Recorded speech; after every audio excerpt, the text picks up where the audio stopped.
With your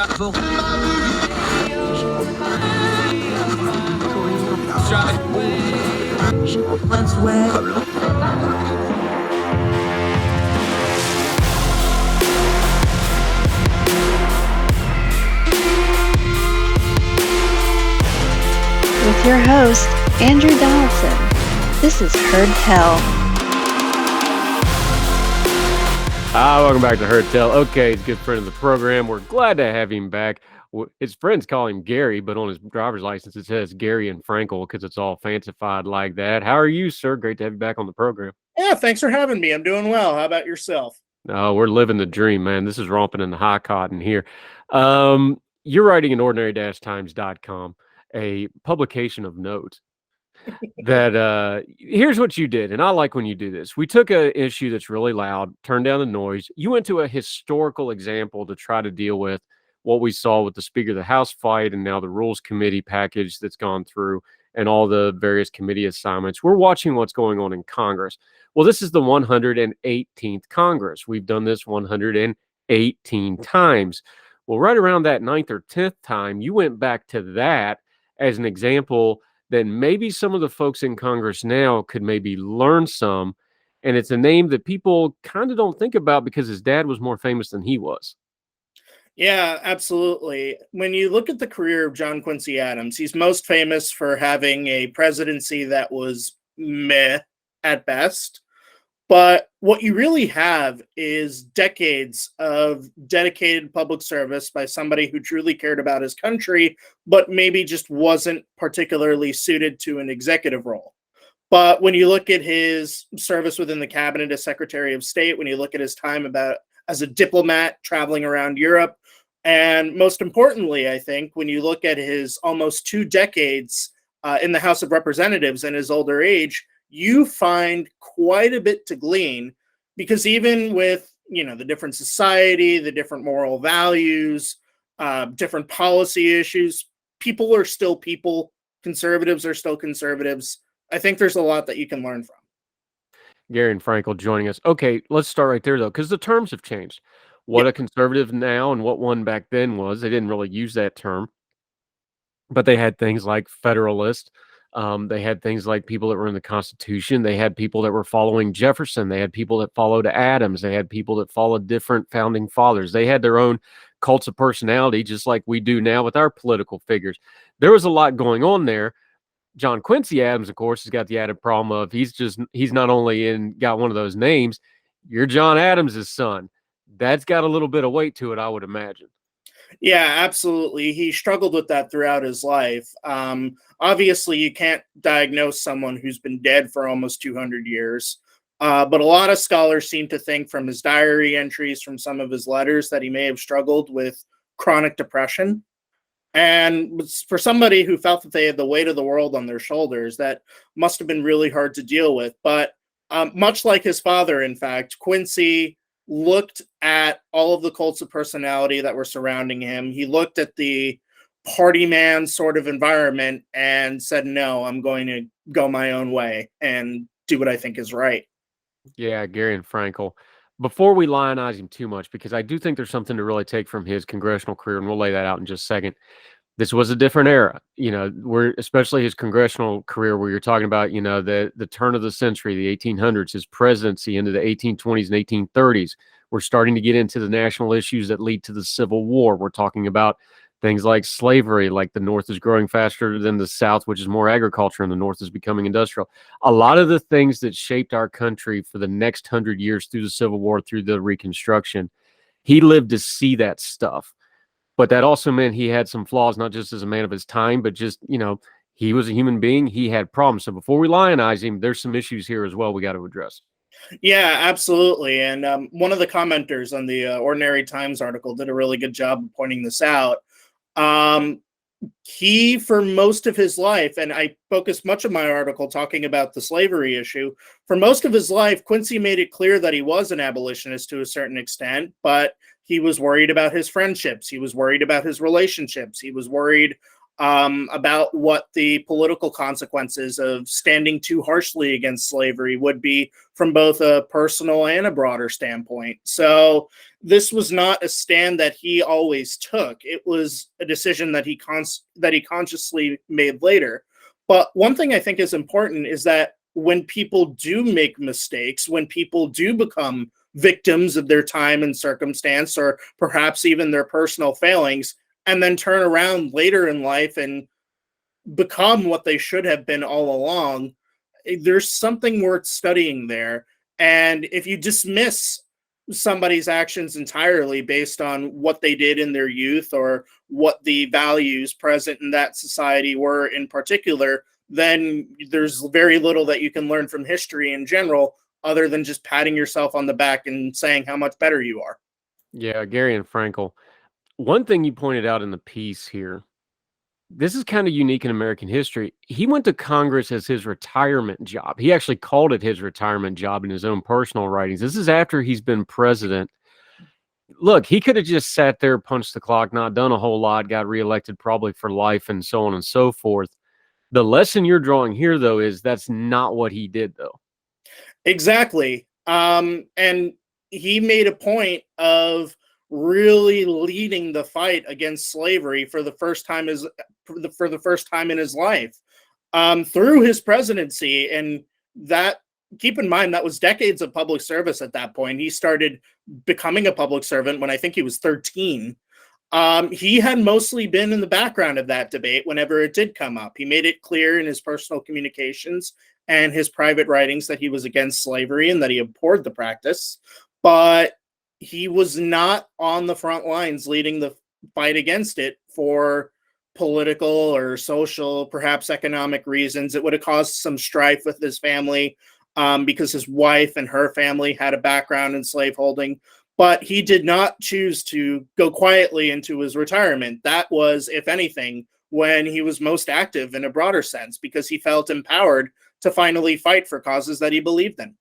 Yeah, Garion Frankel. It's interesting because when you started drawing the comparison to the today, we talk about the grifter class. You know, I've been joking about the hardcore right that made so much noise and speak. I've been calling them the raucous caucus just because I like the alliteration of it. But it's fun, you know.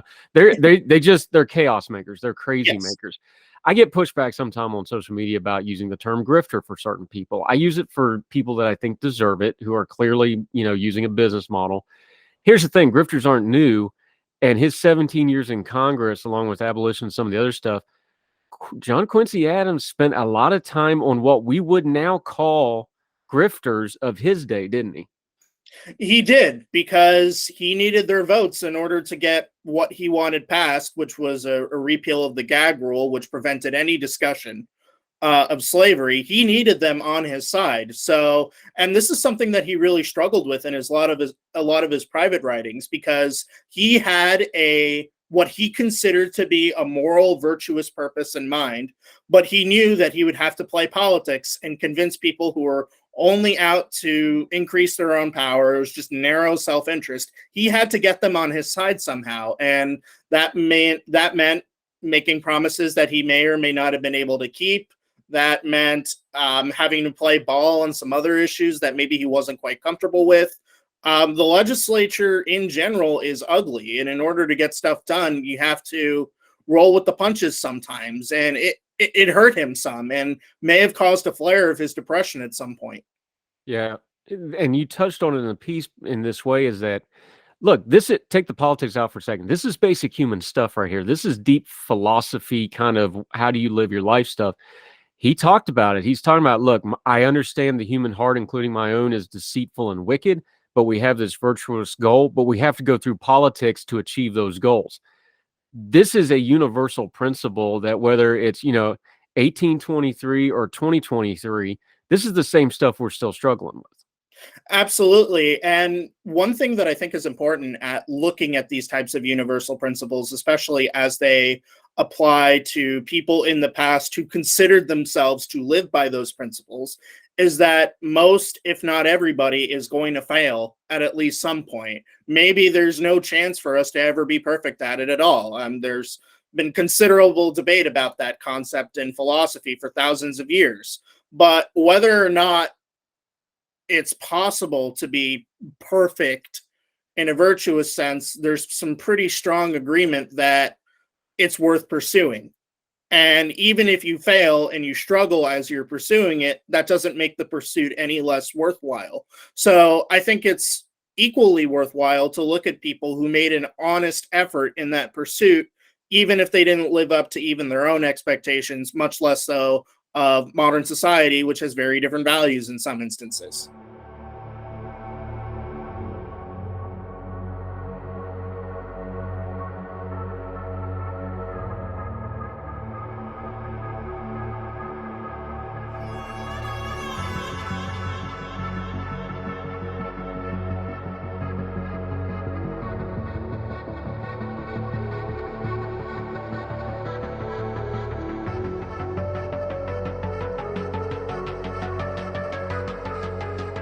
Yeah, Garion Frankel joining us. Let's go through the history of this a little bit because I think there's another universal principle here. People know about, Lincoln freed his slaves, Emancipation Proclamation, right? We know Reconstruction was a mess, was not handled correctly. We'll be real kind and just leave it at that. And that led to this Jim Crow, which led to the Civil Rights Movement, which led us to where we are today. These things all happened in a sequence.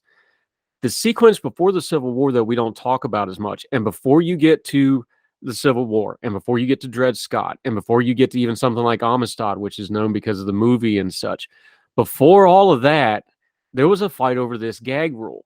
Why was that so important? Because it's hard for us to understand. The House of Representatives was not allowed to discuss slavery. That sounds amazing, but if you don't have that fight, and John Quincy Adams and others don't have that fight, none of the rest of that led up to emancipation happens. Walk us through that, because that's an important piece of history that I don't think we talk about enough. Exactly. Everybody knew from the very beginning of this country that slavery was going to be a controversial issue. That's why they wrote into the Constitution that they would just leave it for 20 years and then push the problem over to 1808. And then after that, you have debates run up every 5 or 10 years. Sometimes the slavery issue would take a backseat to particular military or economic matters, but it was always there. It was always the elephant in the room, and nobody really liked talking about that because there was a broader interest in economic development or preserving the Union. During the Jacksonian era, you have that massive fight over the bank, which continued into the early part of the Van Buren presidency. But it's in the Van Buren presidency that things really start coming to a head on the slavery issue. And the gag rule was instituted in an attempt to sort of replicate what happened during the Declaration of Independence and the Constitutional Convention, and just push it another decade or so, make it somebody else's problem. We don't have to talk about this right now. But for those like John Quincy Adams, who saw slavery as correctly as this horrible moral wrong, just pushing it off to the side and making it somebody else's problem was just not acceptable anymore. Yeah, there's another one of those universal principles: is kicking the can down the road on an important issue always makes it worse. Yep. Garion Frankel joining us. Here's another piece of that history that people lose, and especially the lost cause movement. And this came in towards, Quincy, let's talk the 1830. If you look at history through the 1830s, once the gag order came down, through the beginning of the Civil War in 1861, the slavery laws in the North got lax and lax, and there was a lot of abolition and the movement. And in the South, they started getting worse. They started taking away the legal right to emancipate slaves. They had court fights in the Carolinas that the Quakers couldn't come in and free people legally. That's part of this history too, is like there was an after effect of this, was like, oh no, the people that wanted fought harder, and the people that wanted to keep slavery kept fighting too. This wasn't an inertia thing. This was an active fight. Yeah, and it was a brutal fight at that. You don't get something like Bleeding Kansas, for instance, between two groups that are having a mild disagreement with one another, even if it's on some kind of moral issue. You get Bleeding Kansas from something that's deeply fractious, for something that concerns some of our innermost moral values. And in the case of the South, an exploitative economic system that they desperately wanted to preserve because they incorrectly saw no other option. They were wrong. Adam Smith proved even before the United States was a thing, that slavery made you poor. But the South saw no other option. They had self-interest. They wanted to keep their property. They wanted to keep their de facto aristocracy. And when they saw the North making a moral argument against that, that only hardened their resolve. And it was just this brutal, bloody history that, as much as we talk about it, as much as we recognize it, still gets somewhat lost about how bad it really was. Yeah, Garion Frankel. Okay, let's come back to the present tense, because that's why you kind of went backwards in time. Talk about the Congress as we have it.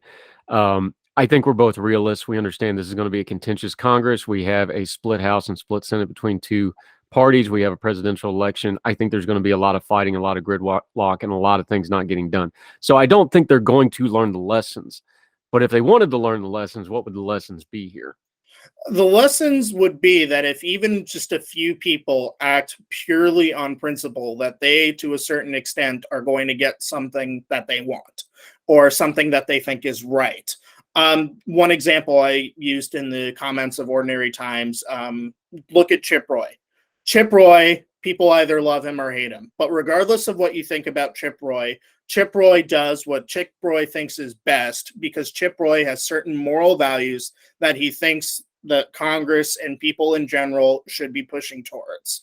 And because he was so resilient in that, he got concessions from McCarthy that probably would not have been there otherwise, that will alter the way that the House operates for the next 2 years. And I'm not saying that everybody should be Chip Roy or that Chip Roy was correct in this instance, but if you act in that sort of way and you think about higher principles as opposed to whatever will benefit me for the next 5 seconds as a representative, then you are more likely to accomplish what it really is that you want.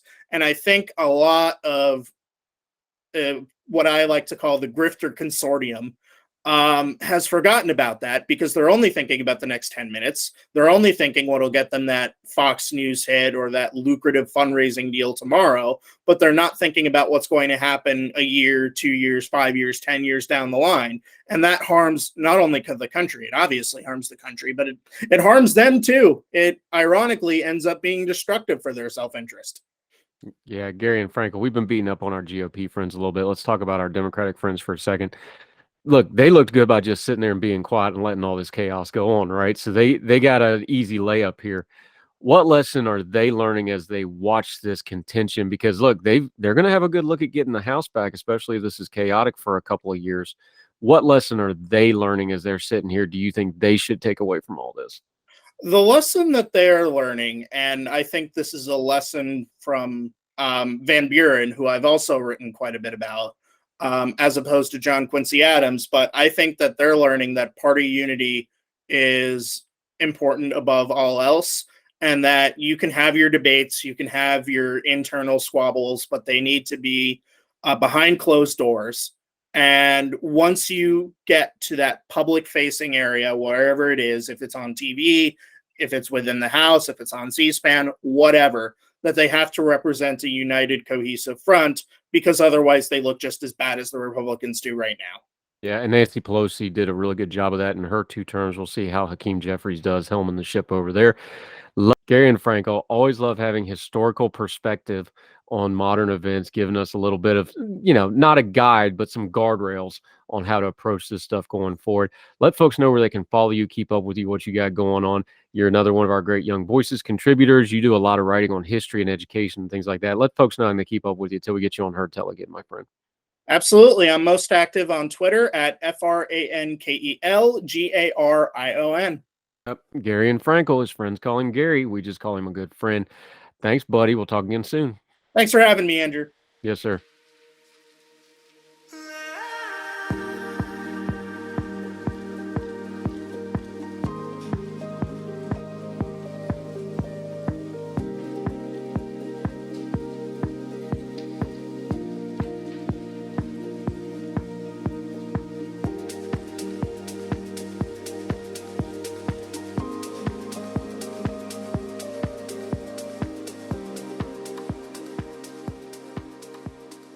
Welcome back to Heard Tell. Okay, Amanda Griffiths is back. We weren't planning on having her back this quick, but she got caught up in all that holiday travel stuff with Southwest Airlines, and when we went, hey, We should talk to her about this Southwest Airlines thing, man. How are you? I would ask how your holidays are, but we kind of already blew the plot on that one. I survived, and yes, I am here. I am in one piece. I am processing, but yes, I'm here. And how are you, my friend?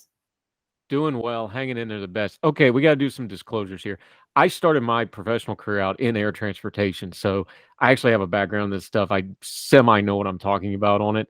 You're a world traveler. You've been all over the place. In fact, the last 3 times I've interviewed you, you've been in a different place all 3 times. So congratulations on that, because you're in the middle of a cross-country move in the holidays. So you've traveled a lot. I've traveled a lot. A lot of folks are listening. A lot of people just saw this on the news and went, what the heck happened with Southwest Airlines?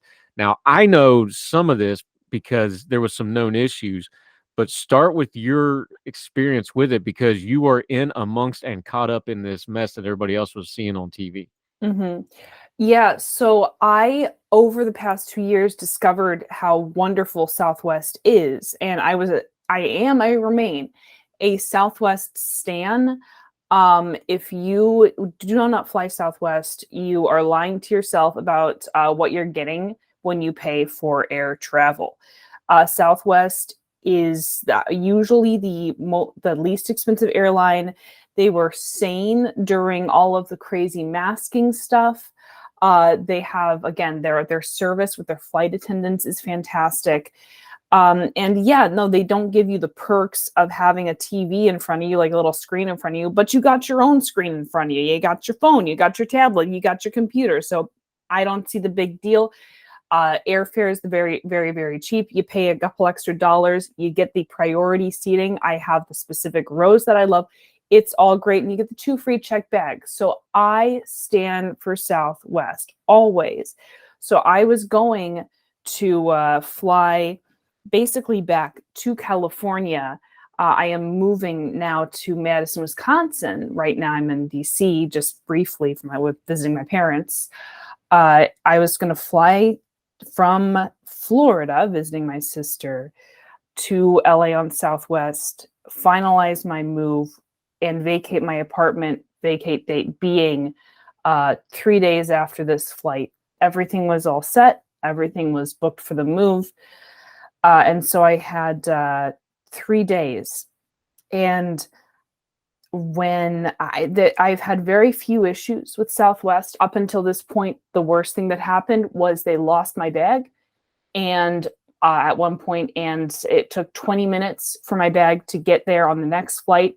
And I got about a $200, $300 travel voucher. No harm, no foul. It was honestly, it was a little bit weird at Tampa in the airport because they had multiple flights at the same terminal. I very quickly realized that there were people waiting to fly to Pittsburgh who'd been there since 5 a.m. Honestly, at this point, we were thinking this was an issue with the Tampa airport, having things go wrong with the gates more than it was a Southwest issue. Come to find out that on my flight, there was a crew member. We were 1 crew member short, so we couldn't fly technically. By sheer stroke of luck, another crew member that was off duty was scheduled to fly on that flight. She volunteered to work, and then it took their system a little while to recognize that switch, that hour switch. Now we know that this was in fact the problem with Southwest's system, was that it was not booking the right number of crew members and flight attendants and all of that for various flights. Their entire system needed an overhaul, has needed an overhaul. And this was the reason that all these flights were getting canceled. It's just that there weren't enough crew members and they couldn't fly based on these regulations. And we were up in the air, and I was trying to figure out, since there had been a delay, whether I was going to make my connection in Vegas. Of course, in-air Wi-Fi is always spotty, but I kept seeing that my connection was canceled, although I'd never gotten a text from Southwest saying that. And I was looking at all of these other very, very high traffic connecting flights from Southwest and Vegas to see, A, if those were canceled too, B, if this was even accurate, or if this was another system glitch, what was going on. I kept seeing that all of these flights were canceled. And I asked the flight attendant about that. And she said, yeah, we radioed the ground and they said their system is showing the flights are canceled, but we don't know anything up here in the air and they barely know anything on the ground. I, not thinking he could actually fix anything, but just kind of trying to figure out what was going on. And because he was actually going to come out and assist me with the move, because he's my dad, I texted my dad and my mom, and I told them what was going on and asked if they, if they saw any new information, maybe on Twitter or something, because I wasn't getting anything. And they didn't know any more than I did. So I was sort of updating them in real time. Once we landed in Vegas, the pilot still hadn't told us anything. No one had said anything about connecting flights. They had just said, check for your gates. They didn't say it because they didn't know. I don't think that the flight attendants didn't know. And all of these flights were canceled from Southwest. Indeed, because of the snafu, there were typically, I've been calling my dad in the panic. I've never been to the Vegas airport before. My dad was saying, well, they'll accommodate everyone. They have a duty to accommodate all these travelers. And maybe they'll book you, if nothing else, they'll book you on another airline. You're going to get to Los Angeles tonight or tomorrow. You're going to have to, because again, I had to vacate my apartment in a couple of days. Or else I was going to pay for another month's rent. Literally, I was. And I was going to have to rebook my pod. I was going to have to rebook my movers, all of this stuff. I got down to bag claim. Well, first of all, I couldn't find this. No one could find the Southwest desk, the Southwest service desk. And there was a service representative from Southwest that I finally found him. And he looked so flustered. There were people crowded around him. And he was trying to explain, as you do when you're in a complete meltdown and you have a million plans at once and you're just kind of an agent of one of those plans and you're doing what you've been told, but you don't know there are 1,000 other contradictory plans going on at the same time, which was clearly what was happening with Southwest. People were trying to fix something that was falling apart in real time. They were trying to fix it in 1,000 different ways. And those 1,000 different ways were all bumping up against one another. This guy, this human being, the service representative, was standing on top of a bag scale and saying, this line is only for refunds. If you get a refund, you will be booked on another Southwest flight, but we don't have any flights for 3 days. So there goes my plan to get on the Southwest flight tonight. Then I start looking at other airlines. And actually, first, at that point, I was on the phone with my dad, who did not believe me that there were no Southwest flights, that I was not going to be rebooked on a Southwest plane. And I just held up the phone so that he could hear the service representative say, this is only for refunds. If you get a refund, you're going to be booked on the next flight. I shouted out through the crowd, what about our bags? Where are our bags?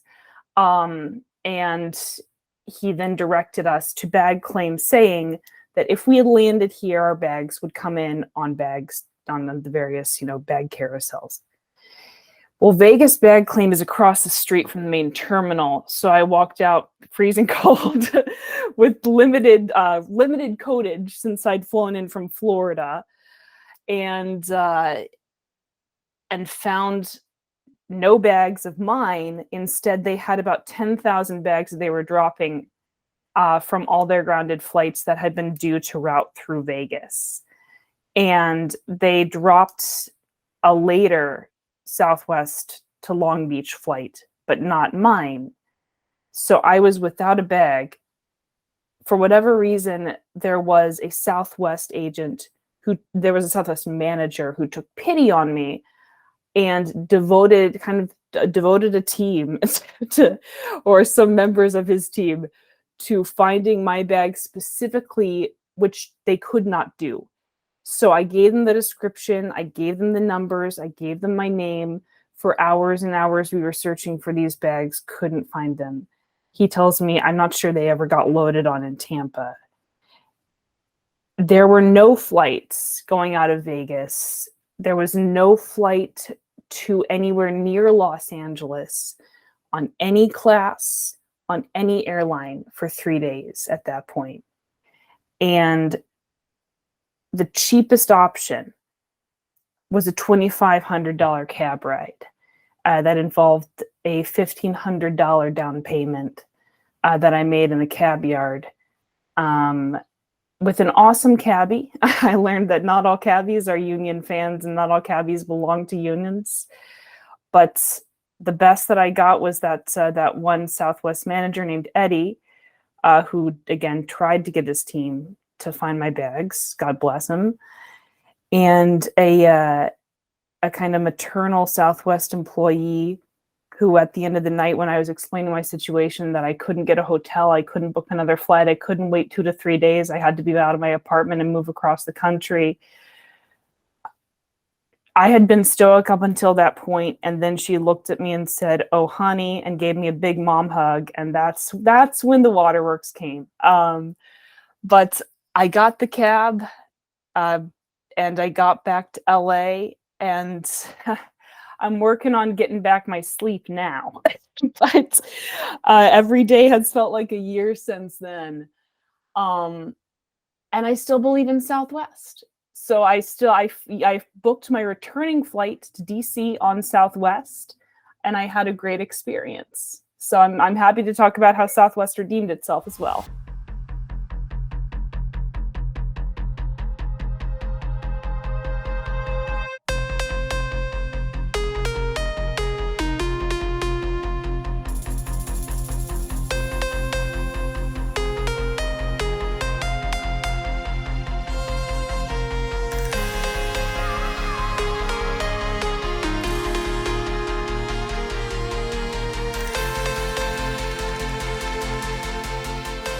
Yeah, Amanda Griffiths joining us. Okay, that's your experience as the passenger. Let me tell you, as the guy who knows a little bit about air transportation, why that happened. It's on my Twitter feed. I'm not you can go back a couple of years. I've said this before. I adamantly avoid Southwest. Not just Southwest. I'm not just picking on them. Discount carriers, I usually don't fly them. And it's for the same reasons that bit Southwest here. So I'm just going to, and I don't want people's eyes to roll in the back of the head, because air transportation is aviation is a very nerdy thing to have to talk about. It just is. In a nutshell, here's what happened. Southwest exponentially grew over the last 20 or 30 years. Okay. It just has. It's still a discount carrier, even though it's a very, very big, probably the biggest of the discount carriers, at least domestically. I think it's second to Ryanair internationally as far as discount carriers go. Here's where the problem with Southwest Airlines goes. The company grew, but they didn't change as they grew. So they're still running it business-wise as if it's about a third of the size that it is. Because, again, it's a discount carrier. They're trying to keep costs down. They pass those costs to you, the consumer. You get the cheaper tickets and things like that, but there's trade-offs. And the biggest one of those trade-offs is they do not have an interline agreement. They have made a lot of money by, quote-unquote, going it alone. And it's worked for them. And as they grew, going it alone worked, because the interline agreement wasn't that big a deal. What is an interline agreement? Let me nutshell that real quick. The interline agreement is if you take Delta, United, American, whatever the airlines that are in interline agreements, if you get bumped off your flight or you lose your bag, they do what's called first thing smoking, is the jargon for it, right? So your bag, regardless of the airline, would go on the next plane going to that destination, because they have an agreement between the airlines to honor the paying customer, even though it's from a different airline. That goes for a ticket to get on a different airline, and it goes for your bag to get forwarded. Southwest Airlines does not have those agreements. So what happened there, when Denver went down, which is one of their major hubs, and you had the unfortunate problem of flying from east to west, so you were flying into the problem, whereas a lot of those folks were trying to fly out of the problem. When Denver went down, there was a cascading effect that basically shut down their whole system to the point that 90% of their flights stopped. There's no flight to put your bag on, and that's why the baggage thing got so bad. Now, you got lucky and got a flight out and then wound up in Vegas where you could at least do it. Look, I used to live in Vegas. McCarran's one of the best run airports in America. I live there. I know.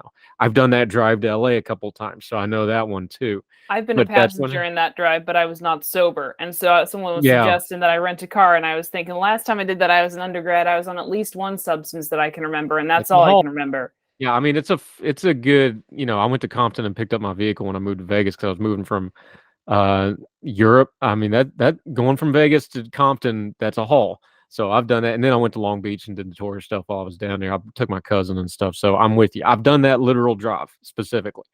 Point is, I make a decision not to use discount carriers. And when I use a discount carrier like a Southwest, I always fly, carry on only if I do that because of the interline bagging situation and because of the thing. I just know their system. Look, anybody that knows anything about aviation knows that with Southwest Airlines, this was going to happen sometime. It was inevitable. And a lot of people are going, well, we knew this was coming at some point. This is when it just happened to happen. And of course, it happened during the holidays because stress broke their system. I think you'll see Southwest change it. Look, I don't want Southwest to go out of business. I don't want them. That's not what I'm getting at.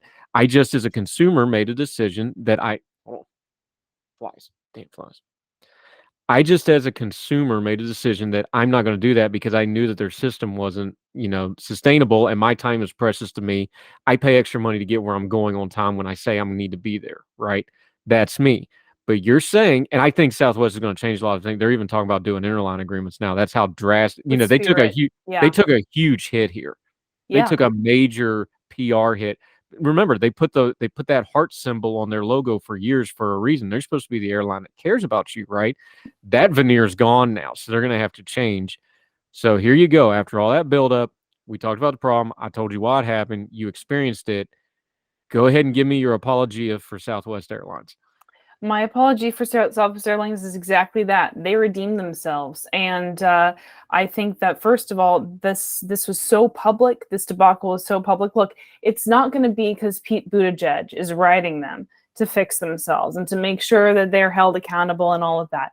They're holding themselves accountable. Southwest does, pride itself on its award-winning customer service.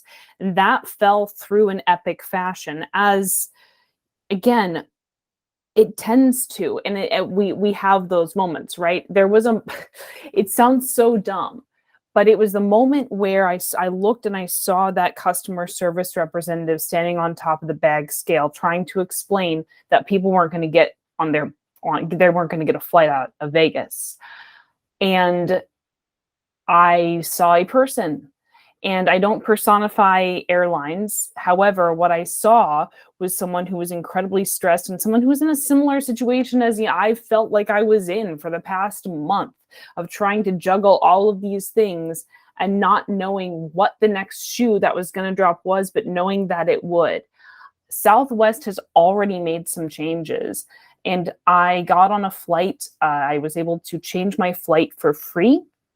To book my return flight out of Los Angeles for free on an airline that had a stop but no plane transfer.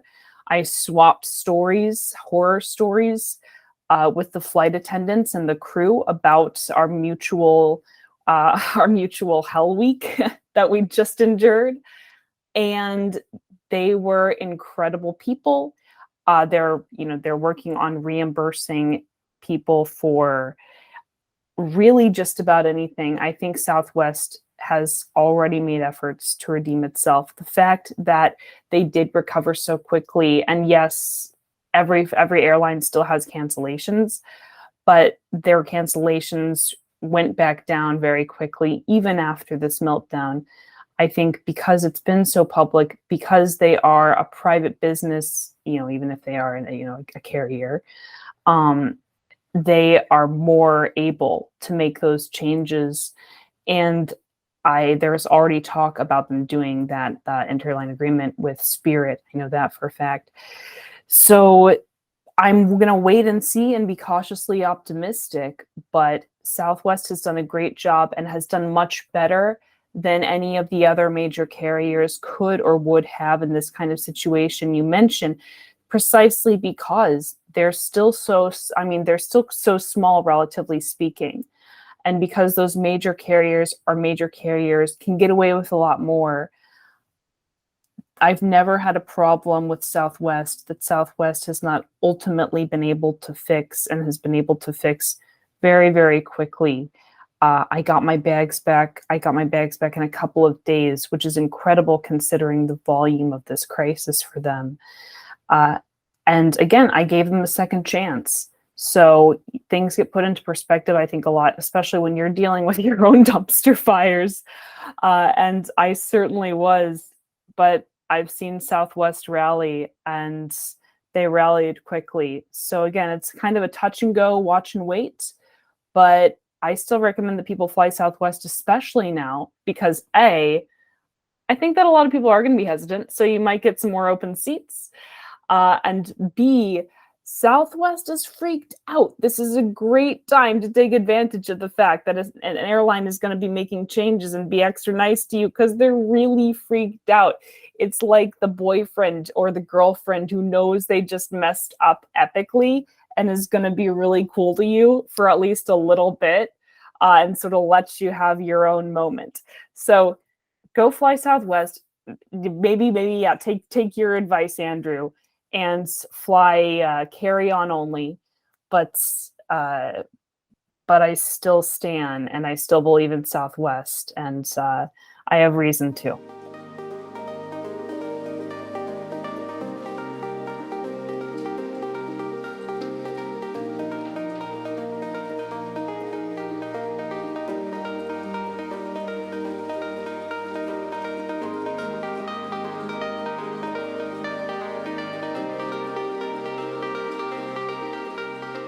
You said something important there. Amanda Griffiths joining us. This was not a employee failure problem. No. From somebody who has worked ramp. That's the people that are under your plane, for those of you that don't know, who's done ramp services, who's done that sort of work. This was not a people failure. This was a leadership failure, because the software failed because it hadn't been updated in almost 20 years. This was a leadership failure and a infrastructure failure. This was not the employees didn't know what to do and that sort of thing. They got overwhelmed by circumstances that was built up. One of the core values of our shows is things do not happen in a vacuum. They happen in a sequence. The sequence of events at Southwest. I just told you, listen, when I was still in the Air Force studying airlines and how to do stuff, we joked about Southwest not being ran well. And that was almost 20 years ago now. Okay, these problems were known. It's how they made money. But that was the calculation is, look, we're on the knife edge. We're going to make money doing this, but at some point we're going to get burned. It got burned. I think they'll have a change of leadership, and I think they'll change how they do things now. They'll probably partner with some other low-cost carriers like, the Alaskas and the Frontiers and those sorts of things. We'll see what happens. Here's where I want to leave this, though. There was this thing where people, you mentioned Secretary Pete Buttigieg, Secretary of Transportation. People tried to rope him into this. I'm no Pete Buttigieg fan. However, no, this was not his fault. And plus, you want to be real careful going with the hammer of, well, why doesn't this major government agency come in and fix this? The airline industry is one of the most regulated government things ever. And a lot of those regulations are way archaic, out of date from the 70s and even the 50s and 60s if you go read the gate rules. If you think Southwest is bad with its systems, wait until you get to a government system. Wait until you get to a government system running. This is a lesson in why. A lesson in why. There should, we should have smaller infrastructure, more the decentralized infrastructure. Southwest is the private industry version of that. I'll give you a good example. A friend of mine's getting ready to retire from the military after just short of 23 years of service. And he made the joke to me. He goes, yeah, when I was training, they were telling me about this system they're getting ready to replace, and I had to run my retirement paperwork through that exact system. So these things don't work well. But having said all that, be careful asking for the government to come in and regulate something that's already badly regulated. And I do mean badly, as in not maliciously, just inertia over the decades. They haven't cleaned up old regulation. They haven't changed how the gate systems work. They haven't changed how the flag carriers operate. That's a specific legal term. I won't bore everybody with that. Don't just automatically scream for the government to do something.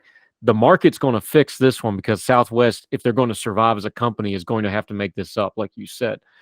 I don't think you want to start screaming for the government. And I get so tickled. These people are like, Pete Buttigieg doesn't know what he's doing as transportation secretary. Why doesn't he do something about this? Like, you do realize those are not congruent things, right? If he doesn't know what he's doing, you don't want him jumping in and doing something. That's silly. That's reactionary. Don't do that. I do have a suggestion for Southwest, though, as a customer. This was something that my dad gets, I believe, from American. He flies with American Airlines. Your bags have been loaded. Text message. Basically, bags when they're scanned, and there's no reason this can't happen. Southwest, love you guys. There's no reason that this can't happen. We got the customer's phone number. You got the customer's bag claim scan tag. All that needs to happen, gets on the plane, you scan it, customer gets a text. It says your bag has been loaded on this flight. You don't get the text. And yeah, what might happen is they might, some person might not check their text, or the text might not go through, but it's a little bit of redundancy that can really pay off. Little things like that, those things make a difference. And I completely agree with you, Andrew. You hit the nail right on the head. I mean, if we see that this happens with Southwest has this outdated system. They have this outdated infrastructure. I could tell you about all the reasons that we can't do rare earth material, rare earth metal mining, because we have these regulations that were written when hair metal was still popular. And we say that it's not safe to do this rare earth mining because people aren't abiding by 1980s regulations. This type of thing is rampant at the federal level. When we see it in the private market, we make the mistake very often of calling on the federal government to fix it, when that would make the problem exponentially worse. And so once again, you listen to the customers, you listen to your people, and you fix the broken, dated systems.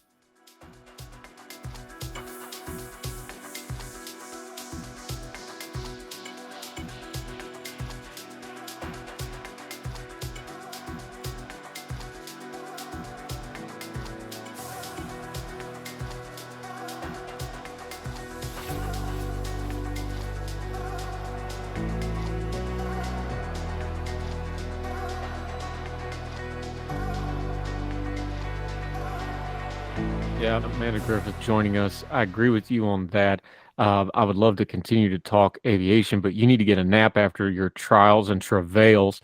Great seeing you again. We've had you on frequently. We will continue to have you on frequently once you stop traveling all over the country.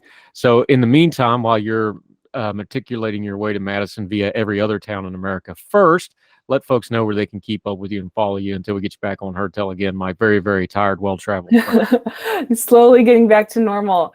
And I'm eager to talk with you again, Andrew, as always. My Twitter handle is @Ajax the Griff, AJAXTHEGRIFF. And you can also find my latest work, my latest hits at youngvoices.org.